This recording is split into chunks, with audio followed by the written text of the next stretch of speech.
Hello and welcome back to another session in the summit. We have a very, very special and amazing guest for this session. We have Perry Carpenter, and he's going to be helping us understand how we can drive behavior change at our organizations. We all know that users, some say it's the weakest link, some say it's the final firewall, however you want to call it, humans are a super important part of our security program. And we have to change the way that humans act. Unfortunately, humans are insecure and they make unwise choices. And Perry Carpenter, he has been leading the industry. He's been quite a voice for this concept, security awareness training, changing behavior.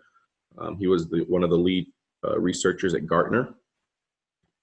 He led the security awareness and the security culture management and the anti-phishing research there at Gartner for quite a few years. Gartner is a pretty reputable organization in cybersecurity space. He led that effort. He is now the chief evangelist and the chief strategy officer at KnowBe4, one of the largest security awareness, one of the most well-known. Recently became a billion-dollar company. They're a great tool and resource, and he is the chief evangelist and strategy officer there. And he is an industry thought leader, and he wrote the book, Transformational Security Awareness, What Neuroscience Storytellers and Marketers Can Teach Us About Driving Secure Behaviors. So we are really honored to have someone of your knowledge and caliber with us. Thank you for being here. Well, thank you for inviting me. I think it's going to be a great event. So before we get to the slides, I'd like to say, how did you get into this topic? This is not... Yeah, I mean, it was an interesting road. So I go into it in the intro of the book a little bit, and so I won't bog down too much there. But throughout my entire career, I've been fascinated with how humans work.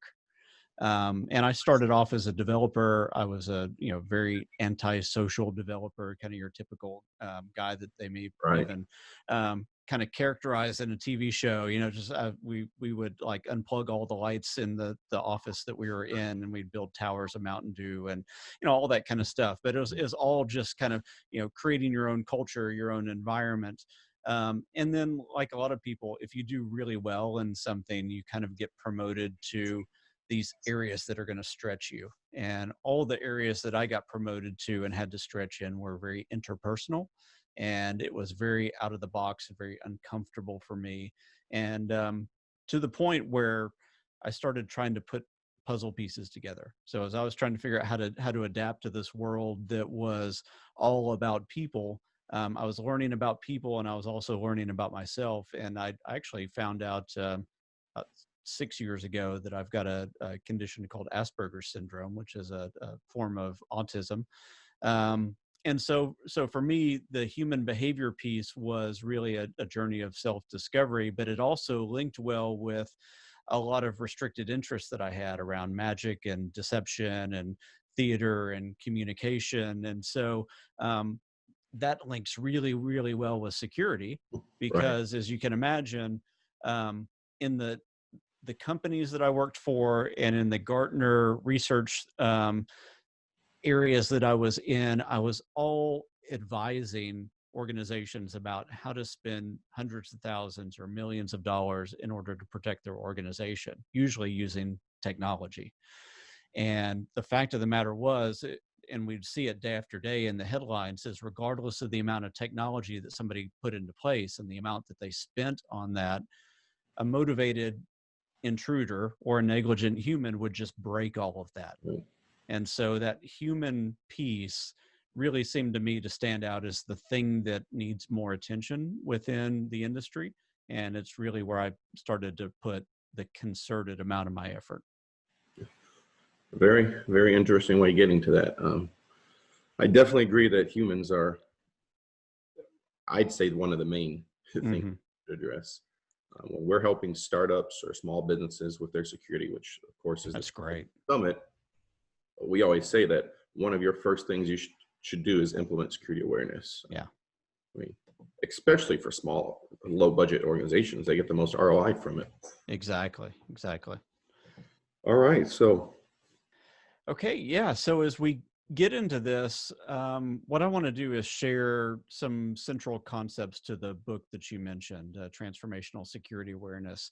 And I'm going to focus in as much as possible on the behavior management side of things, because I think, in a lot of ways, the security awareness industry has focused on the communications piece of this. So there's a lot of understanding and misunderstanding about communications, and we could try to tease all of that out. And I'll dispel some myths as we get into it. But I want to unveil some science that a lot of people probably haven't been exposed to yet. And so I have the honor and the opportunity of establishing the framework without having to dispel a lot of information up front. Now, I say that though, but the first thing that I want to do as we get into the slides is dispel a little bit of information just to talk about why we need to focus on behavior in the first place. And here's what it is number one, security awareness and security behavior or secure behaviors are not the same thing. And I say this because traditional security awareness programs have worked under a false assumption. And what they do is they fail to account for what I call the knowledge intention behavior gap. And if I were to break that down really simply, there is a gap between what people know and what they will intend to do. And I think if you're a human or a parent, or hopefully both of those, if you're a human parent or have tried to do anything in life, you know that this is true. Information alone doesn't change behavior. Information alone doesn't make somebody care. And so there is a gap between knowledge and intention. Now, what most security awareness programs have done falsely is they've assumed that if we give people information that they will just naturally do the right thing. And that's a false assumption. We can't assume that people will do the right thing based on the right information. We can't assume that they'll care, and we can't assume that they will behave. And even if they do care and have the intention to do the right thing, there's a gap between intention and behavior. And again, if you're a human listening to me today, then I know that you have experienced this, because like most of us, you've probably done something like made a New Year's resolution and you say, I want to lose weight. I want to get fit. I want to spend my money better or more intentionally. I want to spend more quality time with family members or developing friendships. You have this list of things that you intend to do because you have the knowledge and the understanding of the benefits that will bring to your life. But in the moment, when it actually matters, most of us don't actually do that. So there's a gap between knowledge and intention. There's a gap between intention and behavior. And so we can't assume that if our employees know the right thing to do, and even if they sign off on some kind of assent that they understand the policy and that they will adhere to the policy, and even if they really at their core of their being hope and believe that they'll do the right thing, we can't assume that they'll do it. Why? Because human nature prevails. And so out of that knowledge, intention, behavior gap, I've codified what I call the 3 realities of security awareness. And they are really easy to understand. Number one, just because I'm aware doesn't mean that I care, which, as you can see, comes straight from that knowledge and intention gap. Just because I'm aware doesn't mean that I care. Number 2, if we try to work against human nature, we will fail every single time. And I'll get into the reasons why that's true in a minute. And then lastly, what our employees do is way more important than what they know. Now, this is going to be probably one of the more controversial things that I say, because I'll make the statement of, I don't care what people know. I only care what they do, because knowledge at the end of the day has never stopped an organization from having a breach. It's whether somebody acts on the knowledge, or there are times even in the absence of knowledge that people just do the right thing. And so for me, it all comes down to behavior and action, which are both the same thing essentially. And so what our employees do is way more important than what they know. So the behavior science piece of this for me is of fundamental importance. And yes, messaging and information are going to come into that, but the information is not the be all end all of this.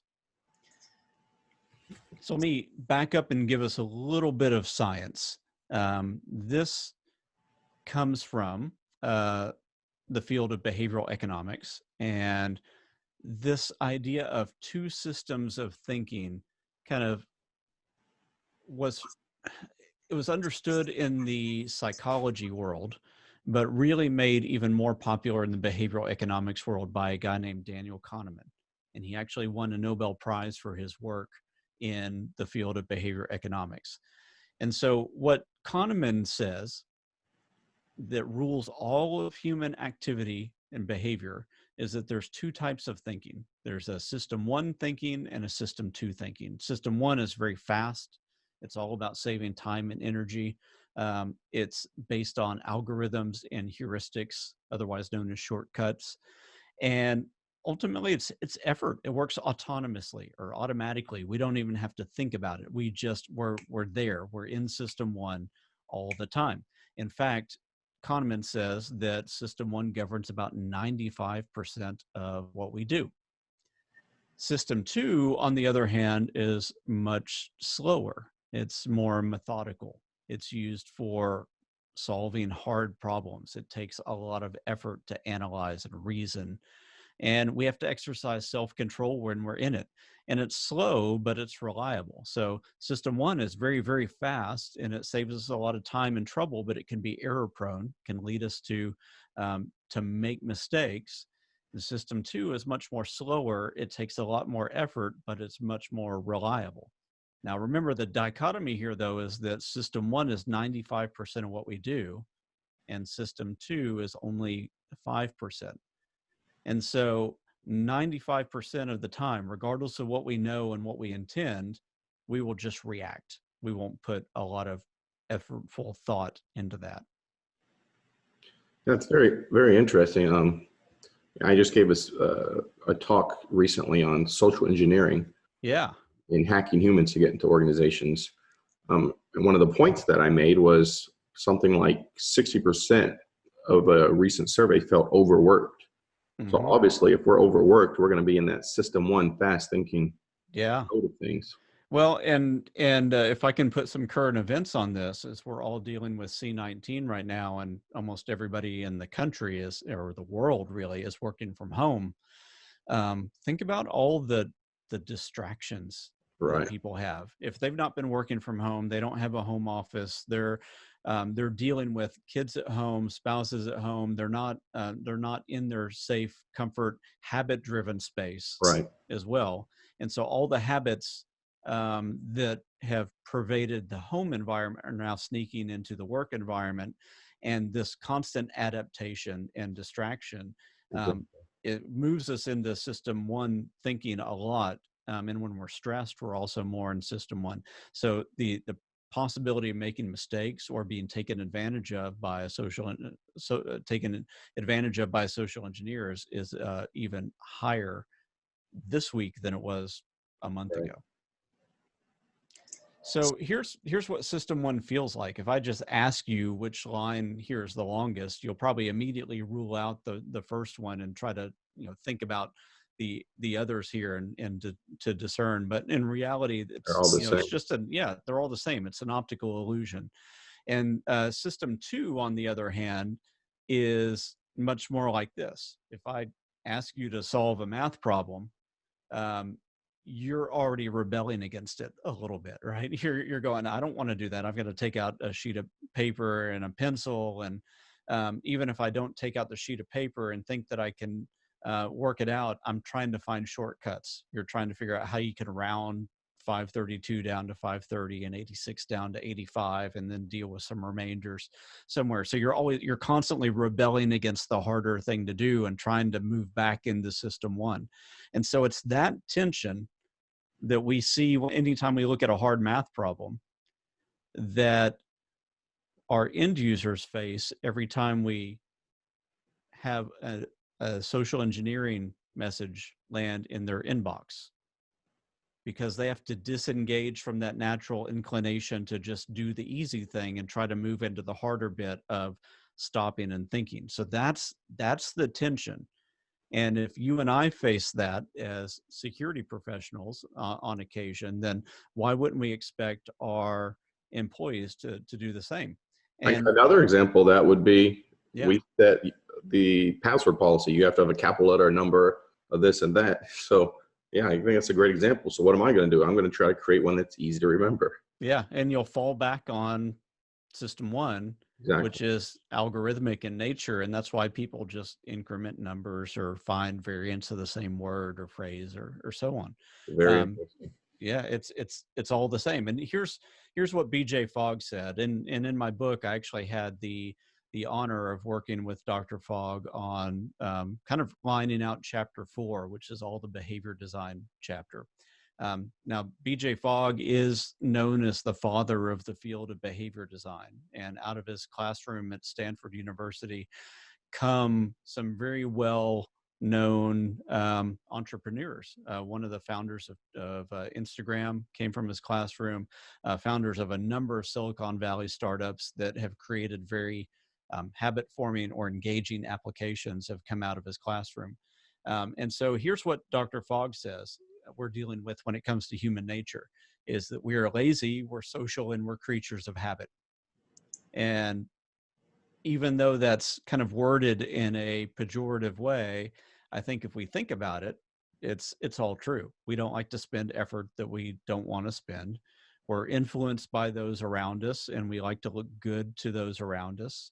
We're driven by social norms, and we like to do things the way that we've always done them.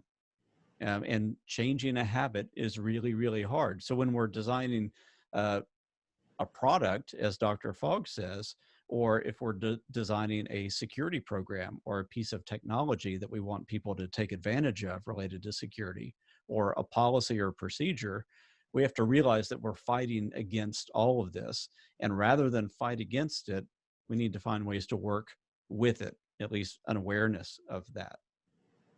And so Fogg created what's known as the Fogg behavior model. And this is one behavior model. It's the one that I tend to adopt and gravitate to over and over, but there's several that kind of all say the same thing. And most of them are derivatives of the Fogg model, which is why I always go back to it, because I want to give credit where credit is due. And what BJ says is that behavior happens when three things come together at the same time. So already by definition, if one of the things that I mention is absent, the behavior will not happen. These three things are motivation, ability, and a prompt. And so motivation can range from low to high, and ability can range from something that's very easy to do to something that's very hard to do. And our ultimate goal is to get somebody across this action line. So you can see if something's very easy to do, it takes less motivation to get somebody over that action line than if something is really hard to do. I have to be highly motivated to do that.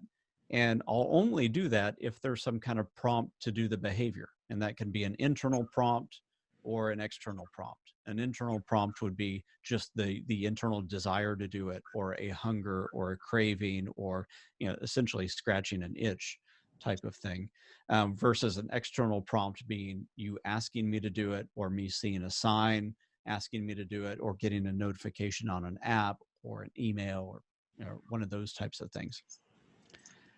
And so anytime we're designing for behavior, we have to get really, really specific, because it's pretty easy to understand a model like that. It's really more nuanced to figure out how to implement it. And so my recommendations are always to get really specific and figure out what are the top few behaviors that, if adopted, would have the best security benefit in your organization. And then you have to get even more specific than that and say, is that a single behavior, or is it a group of behaviors? And the reason that I say that is really because there will be a couple things that always bubble up to be these top few behaviors. One will be, we don't want people to fall victim to phishing. Another one might be tailgating. Another one might be reporting security incidents, disposing of documents appropriately, and so on. But if we take phishing as an example, that's not a single behavior. So if somebody says my behavior management program is I'm going to eliminate the behavior of people interacting with phishing emails, I could probably list you 7 or 8 behaviors that actually encompasses, and that you have to design individually for each sub behavior of that. So phishing is an umbrella behavior, and then under that might be being able to evaluate the text of the email, hovering over a link, being able to look at the headers of an email. So that's 3 behaviors right there. If there's an attachment, don't download the attachment if you're not expecting it. If you open it, then don't enable macros. So that's 2 additional behaviors.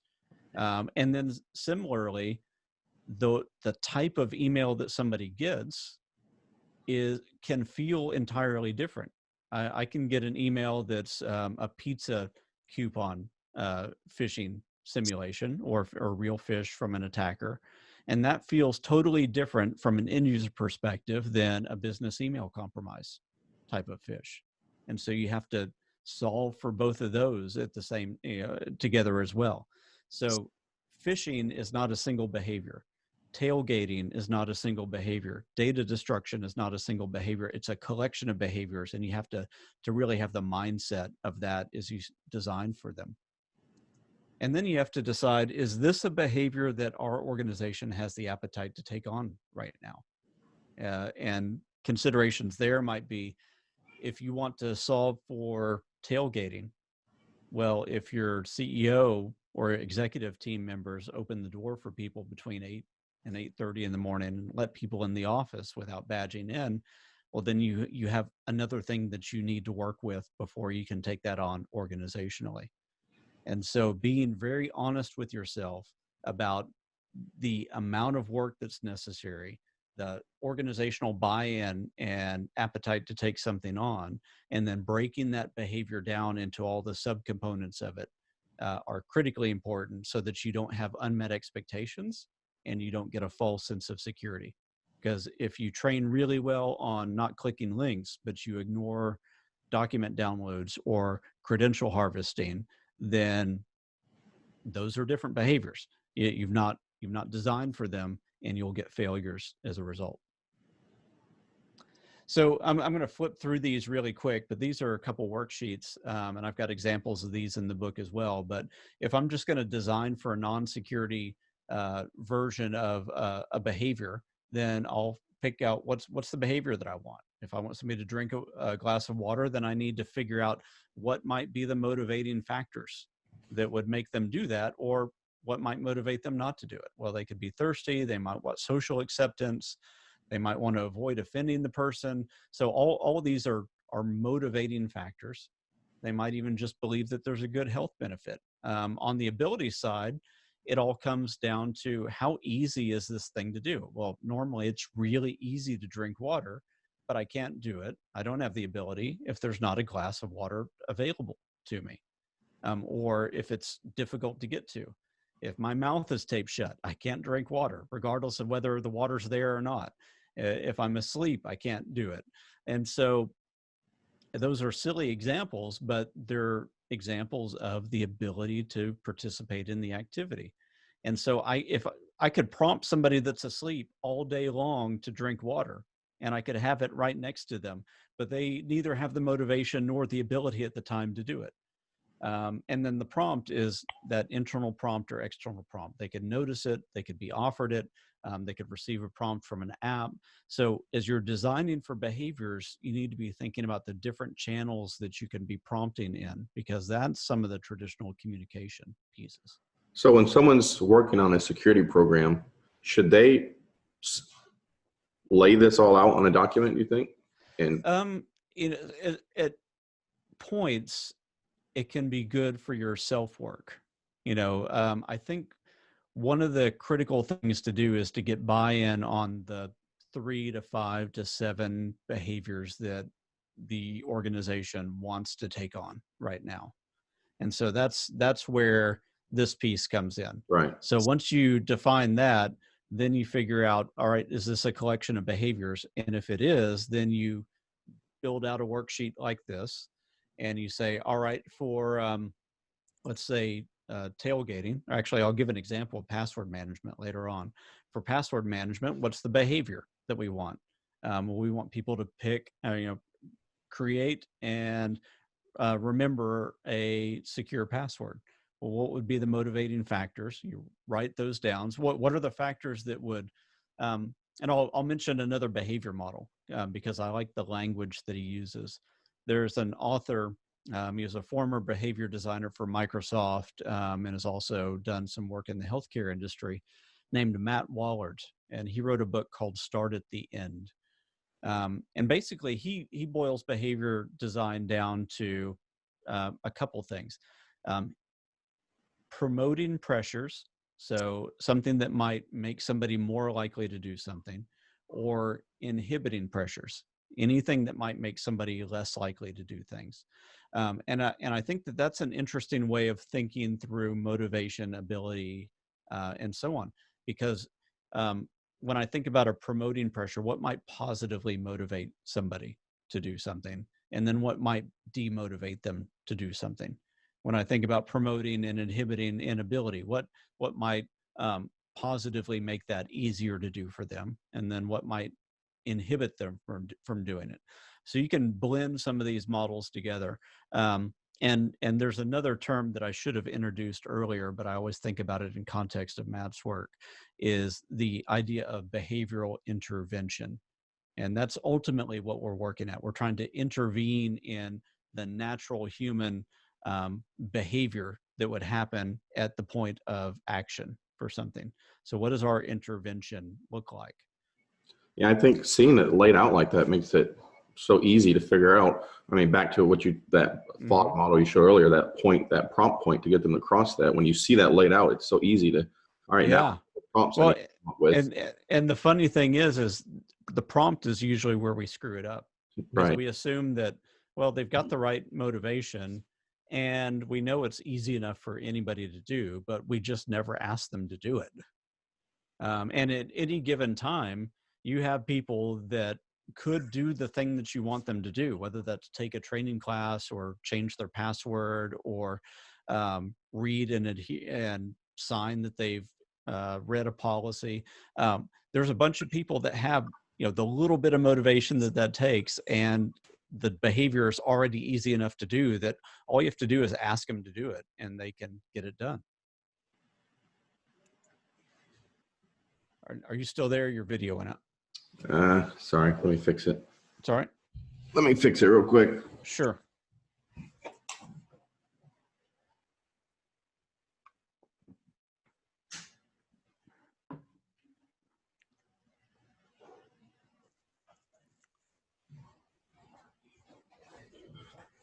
Sorry, Yeah.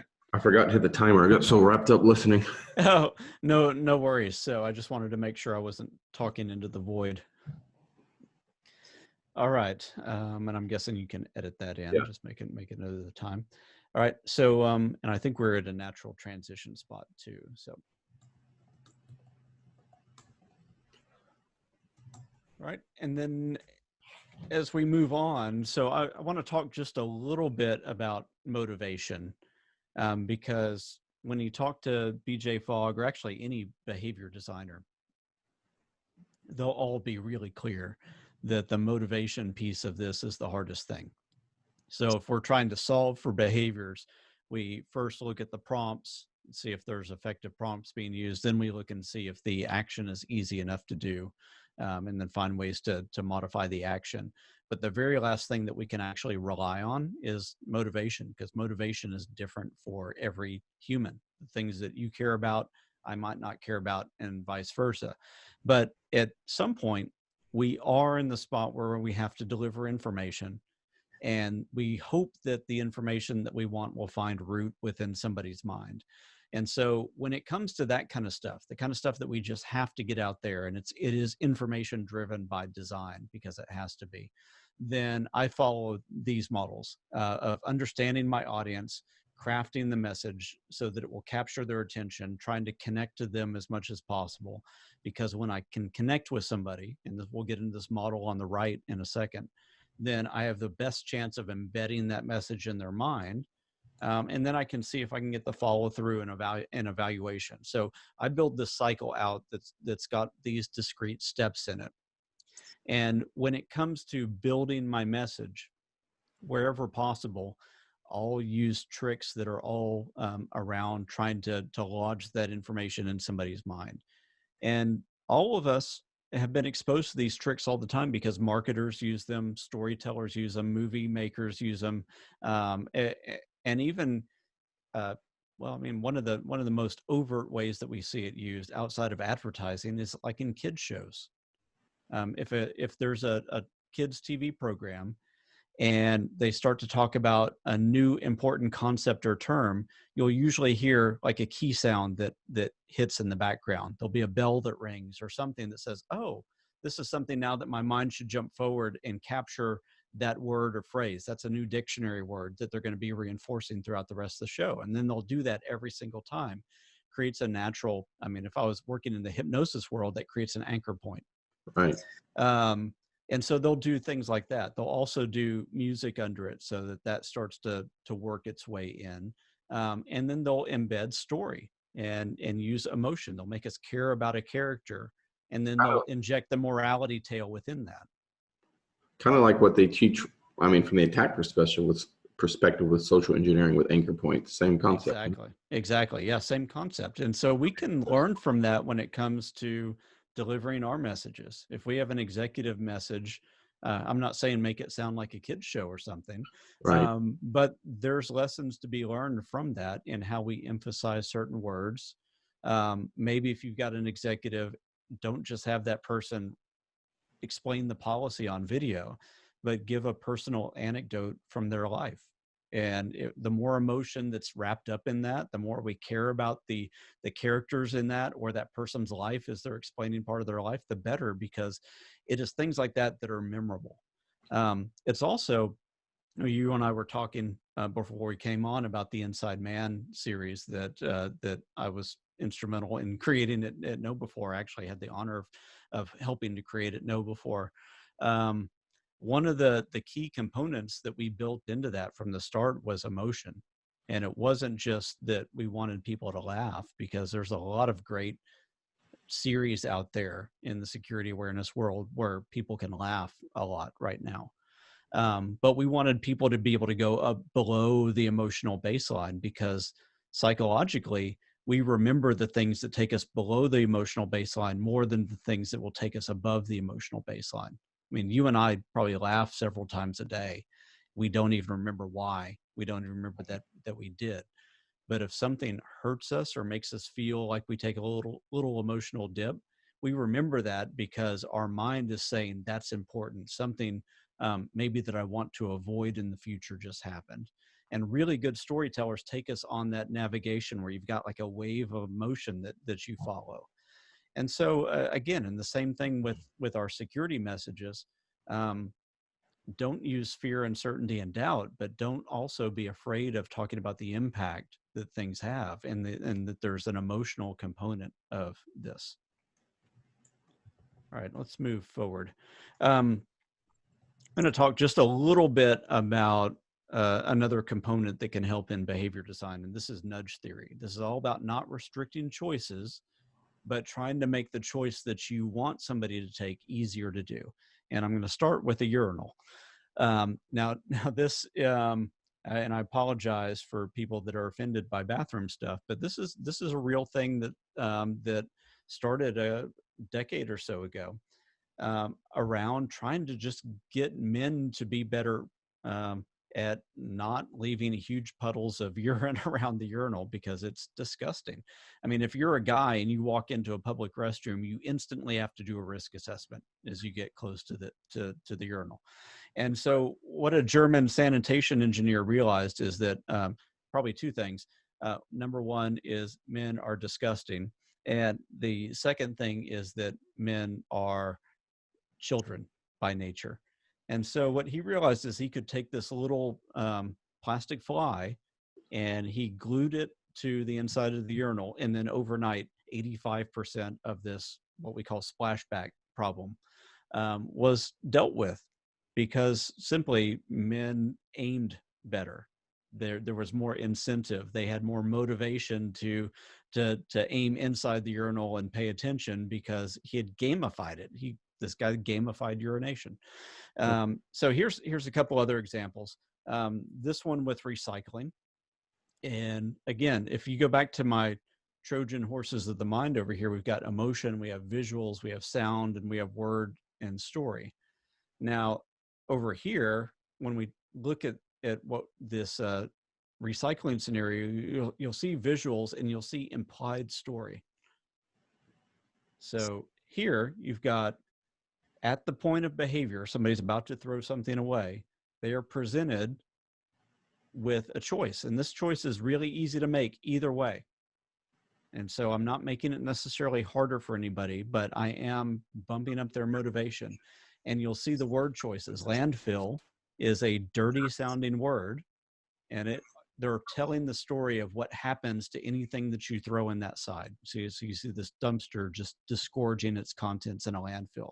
So you mentally, you have a picture of, when I throw this away, this is what happens. And then over here in recycle, you've got green. It's, the color of life, the color of growth. And then you have the pictures of the types of things that can be recycled. So you're giving them a little bit of an indication on the things that they can throw away.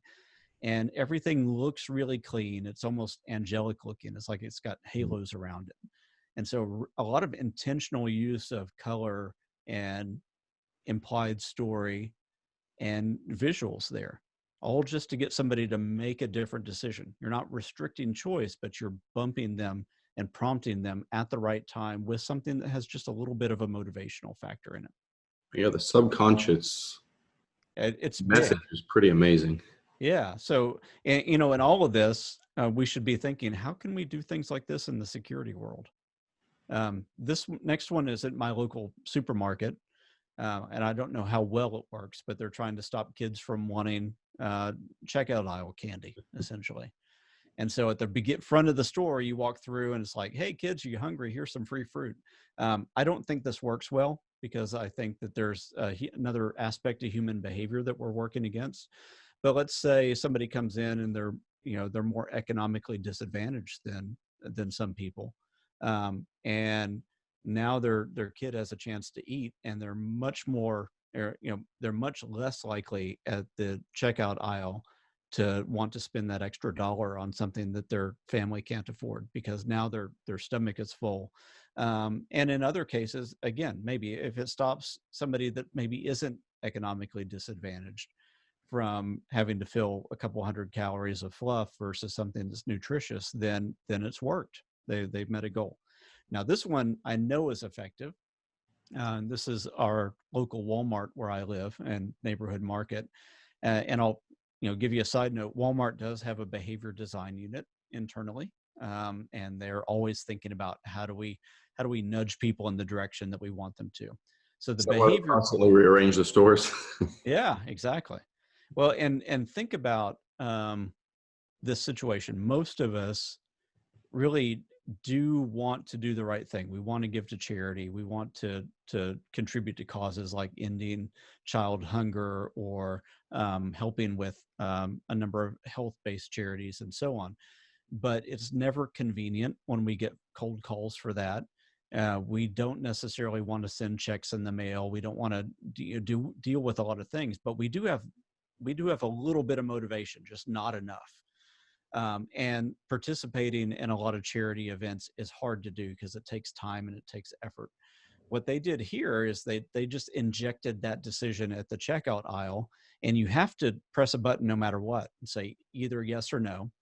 They're also telling a little bit of a story in just how they ask the question. Will you donate to fight world hunger? They could have changed that and says, do you want to end world hunger? Yes or no? So there's a lot of ways they could phrase something like that to kind of give an interesting psychological bind to somebody. It's like, no, I don't care about world hunger, and past that. But regardless, it's the same amount of effort. I'm already taking out a check or a credit card or a debit card or putting cash in that thing. And imagine if I just put a couple $100 worth of groceries over that scanner. And then now somebody's saying, hey, do you want to help fight world hunger? It's only $1.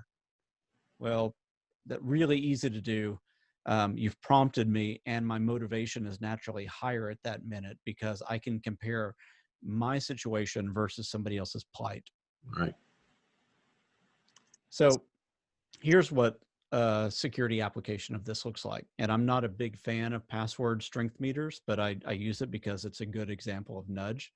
And the reason that I'm not always a big fan of password strength meters is because they're only as good as the algorithm that's behind them. And most of the algorithms are flawed and based on a kind of a misunderstanding of password management principles. But let's assume that the algorithm is good. You can see the nudging areas here. As you've got natural language saying this isn't great. You're giving them some form of training at the point of behavior because you're giving them some of the things that they might want to see as, in terms of the policy and so on. And if I built a password change page, I could also embed a 60-second video on how to create and remember a good password. I could give them a quiz so they could test their knowledge of password management. And what I'm not doing then is I'm not embedding 5 minutes of password management training in a 30-minute module on a day that these 99% of my people aren't going to change their password. Right. I'm putting the training at the point of behavior, and I'm making the behavior easier to do, and I'm upping their motivation so that they are more likely to create the right kind of password at the right time. So really good example of nudge. It's also where we get into this idea of a power prompt. This is one of my terms, but I just use this anytime that you've got a prompt that the user receives that in addition to the prompt, you've got something that increases motivation or makes the behavior easier or both. Facebook and LinkedIn and Instagram, all these social media services are really good at this because they'll send you an email and it'll say, hey, Bob commented on your timeline, but they don't give you what Bob's comment is. Right. So you've got a curiosity bubble that opens up in your head. You've got increased motivation. And then they give you a button to click so that you can go look at it. So they've made the behavior easier. I don't have to open my browser and type in facebook.com and try to go to my timeline. I've got one click way to get there. And so the prompt has all of that wrapped up. And as much as we can do like that in the security world, the better. And this is where we get into the behavior design worksheet from a security perspective. If I want somebody to choose a good password, number one, their motivation might be that they understand and appreciate the value of it. They might feel empowered. They might feel more secure. All these are very intrinsic or internal motivations. They could be afraid or they could feel pressure. So that's kind of an outside social force. On the ability side, they can either have the right knowledge or not. They can have tools that help them do that or not. And then they might even have one that helps remember it for them and inject it, like a password management tool. So in all of this, and I'll use a BJ Fogg ism for this, Fogg talks about you work with the person, you work with the action, or you work with the context of the behavior or the person. Person is ultimately training that person up, building that person's tools internally. The action is making that as simple as possible, sometimes breaking it into smaller sections, making the action or the behavior tinier. And then the context might be that there are some things that I can do in one environment easier or better than another environment, or setting the stage so that they've got some of the right information around them that would change the way that they interact with that environment. And then lastly is the prompt. It could be an internal prompt or an external prompt. They just feel like it. They receive a notification. They get locked out of their computer. The issue forces a password reset, or organization forces a password reset. They get a security tip on an app. They forget their current password. All of these things. We have to think about prompts from not just the channel that we've always used, which is like an email notification, but what are the other ways that we can do that for each behavior? And then I think I'm just about done here with slides. this is the way I think about a security awareness program. It really is. It's like a marketing program. I've got a span of time, several months, and then I'm trying to think about how do I speak through different channels at different times. So I might have digital signs that get rolled out that will be pervasive for a couple months. And then while those signs are out, then I'm going to issue newsletters that are theme-based that tie into the sign. I might assign a learning management system module, and then I might have things kicked off or reinforced with an executive message. Then I might build that into some different town halls or ways that you think about the ebb and flow of your organization and the different channels that are already available to you, and you work within those. And then all throughout that, I want to do, excuse me, I want to do as frequent as possible. I want to put people in simulated environments where that we get to test their social engineering responses. And so simulated phishing is a really good example of that. And I want to do that as much as possible, because at the end of the day, what I'm trying to do is I'm trying to build a habit, trying to build a secure reflex. And at all times, and this is something I harp on all the time, I say it at every second, we're either building strength or we're allowing atrophy. So with a behavior that we want somebody to participate in, if this is a reflex type of behavior and we're only testing that once a year or once a quarter, well, then we're just taking a measurement. We're not actually training anything. We're getting an understanding of how bad the situation is. If we want to train something, it's like much more like going to the gym or going to sports practice. You go there as often as Learning your possible. multiplication tables. Exactly. Yep. You get there and you have to constantly be in the situation where that's being asked of the mind so that you can build that unconscious competence. And then I'll just mention, this is another way of thinking about the Fogg model. I did say earlier really at any given time for a behavior that you want somebody to participate in, you have somebody that has the right amount of motivation and it's easy enough to do. Those people just have to be prompted. If you have somebody that has high motivation, but the behavior feels too hard, well, it's really, at that point, it's not their fault that they can't do it. You have to find ways to break it up or to train them to be able to get them over the action line where that behavior is either easier to do or feels easier to do for them. Because you have to think about it. If somebody's highly motivated and the behavior is hard, you can prompt them all day long. They're just going to get really frustrated. That's all they can do. They can't do the behavior by design. They're just frustrated. If you got somebody in group number 3 where the behavior is really easy, but they have no motivation to do it, you can prompt them all day long. They're just going to feel nagged and aggravated because they don't care. Now, in the corporate world, you can kind of push them over the line through threats and coercion, but it's much better and much more permanent to find a way to increase that motivation. And that might be finding the emotional hook, or it might be understanding the things that already motivate that person and building a message in with that. And then number 4 is the hardest to work on. And so we can save that for another time. And then I already mentioned this path. So if you're going to debug behaviors, you want to start with the prompt and try to figure out if there's a breakdown in prompts. And then you work on the ability. And then the last thing you think about is motivation, because motivation is so individual. And then I'll just kind of end with a small rant. And the organization that I work for doesn't sell password managers. And so this is easy for me to rant on because I have no self-interest in it. But really the security community has failed our end users a lot when we say, hey, you have to create and remember great passwords. And we expect you to do that across all the different accounts that you have good, strong, unique passwords, and that you're not going to put the organization at risk. Because we've seen over and over and over as we do studies that most users now manage about 200 different accounts. Nobody can create and remember 200 good, unique passwords that aren't based on some kind of shortcut or heuristic. Right. And so the only way to do that is to give people tools. I mean, we can motivate them all day long. They still won't have the ability. and we can prompt them all day long, they'll just get frustrated or aggravated. So the only way to deal with that is to give them some tools, and that's where password managers come in. And you might say, well, I don't feel comfortable with that because that's a keys to the kingdom problem. Well, at that way, at least start there and figure out how to mitigate risk. Maybe 195 of those are low risk enough accounts that you can have those managed in a password, really good, strong passwords. And maybe you only require that people create and remember 5 really good, strong passwords for critical systems. That's better.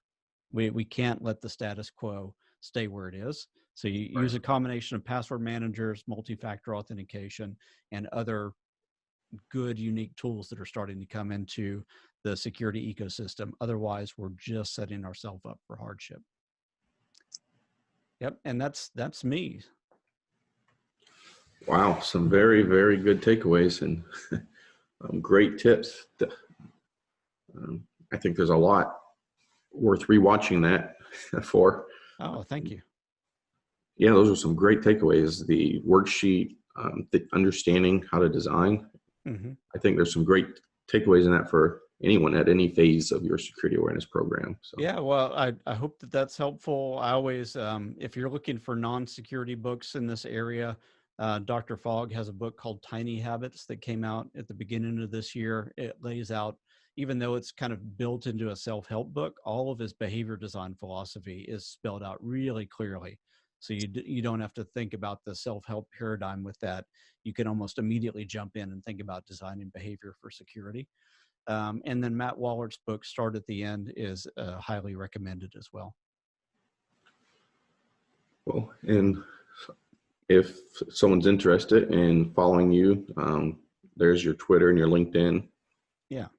So. Yeah, look forward to chatting with anybody that would like to connect, and I'm always able to and willing to help if you'd like a call. I promise if you contact me and you're asking for help with an awareness program or some behavior design, when I get on the phone, it's not a product pitch. I just want to help you be successful, regardless of whether you're a know-before customer or outside of that, whether you're interested in being a know-before customer or not. I'll help you be successful with the tools that you have.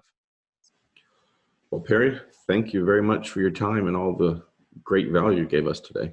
Yeah, well, thank you. I appreciate it, and I hope that it was useful. Absolutely. Thanks.